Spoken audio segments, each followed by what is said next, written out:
Y un mapa de riesgo lo utilizaríamos porque nos daría justamente una situación mucho más concreta de qué es lo que nosotros tendríamos que atacar con un determinado plan de acción. Usaría un mapa de riesgo no solamente para ver la amenaza y la vulnerabilidad presente para un determinado evento hoy en día, sino también para medir el grado de evolución que tiene tanto la amenaza como la vulnerabilidad.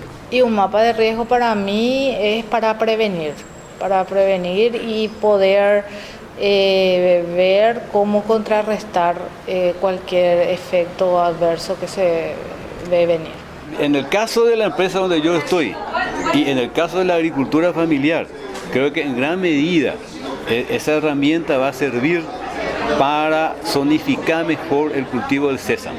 Con estos mapas de riesgo yo creo que por un lado podríamos empezar la planificación, por un lado de lo que sería la producción y por otro lado tener algún tipo de disminuir los impactos de estos efectos. Que servir en algún momento para delinear algunas estrategias de prevención y de mitigación de todos los daños que se puedan generar con los eventos climáticos que se suceden de manera cada vez con más violencia y que son muy perjudiciales, sobre todo para los pequeños. Los grandes también han sido perjudicados, pero como trabajan con extensiones mayores, ese daño no se percibe tanto como cuando ocurre en una pequeña finca. El crear un mapa de riesgo de eventos climáticos adversos sería muy importante para el Ministerio de Agricultura, para tomar políticas agrícolas de apoyo, ¿verdad?, al productor en ese tipo de eventos climáticos adversos que ellos necesitan apoyo del Estado, del gobierno, ¿verdad?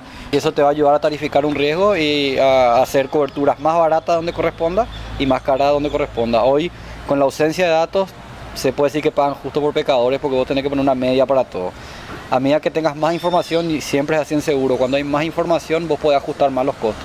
Entonces, un buen mapa de riesgo te va a permitir cobrarle más barato a aquel que tiene menos riesgo y cobrarle más caro a aquel que tiene más riesgo. Cuando el daño es mayor, especialmente para la agricultura familiar, golpea mucho a la sociedad, a la familia, al agricultor mismo, y por qué no también a veces el grande también.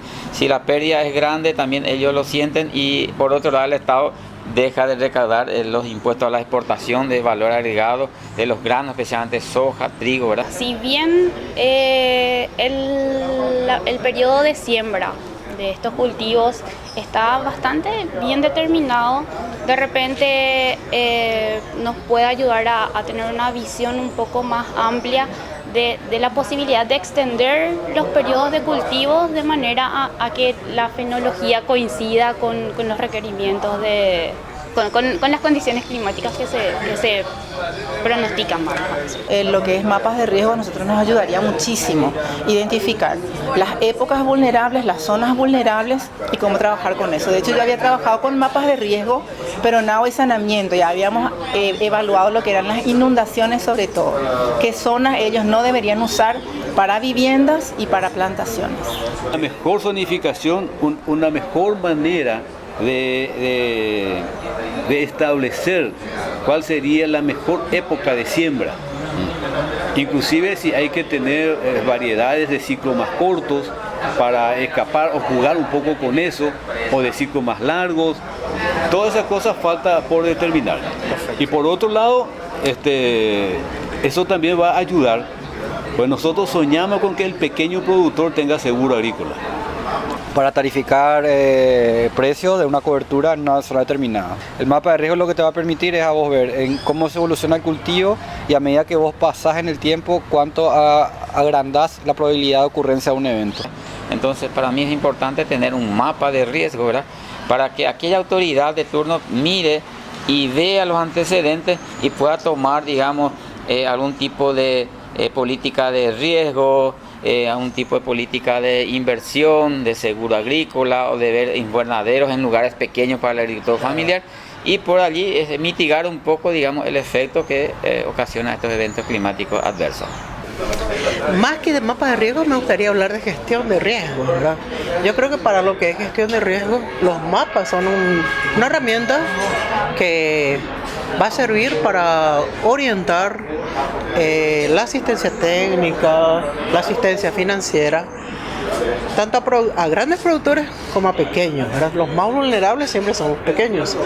Mi interés de la Universidad Católica y el interés, digamos, de todos los docentes e investigadores del centro es que nosotros podamos establecer un sistema de monitoreo de estos dos factores que hacen al riesgo, que son la amenaza y la vulnerabilidad, para distintos sectores. Serviría para la planificación fundamentalmente, para establecer medidas de prevención y mitigación, y también para una preparación más efectiva, sobre todo aquellos sectores que son más vulnerables.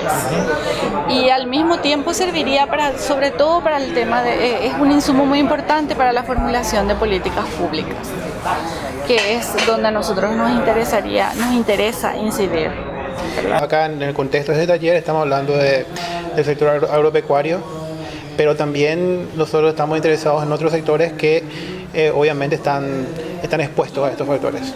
Sí, lo que sería bueno que salga aquí, que veo que ya están trabajando bastante, porque es la primera vez que vengo, no asistí a la anterior, es el tema cómo se conjugan varias organizaciones, varias instituciones públicas, y que de eso salga un trabajo conjunto y que efectivamente se utilice, y no solamente que se utilice, sino que sea sucesivo en el tiempo, porque como ocurre mucho en el país es que se corta con las diversas administraciones, ¿verdad?, políticas, entonces que sea continuo en el tiempo el trabajo.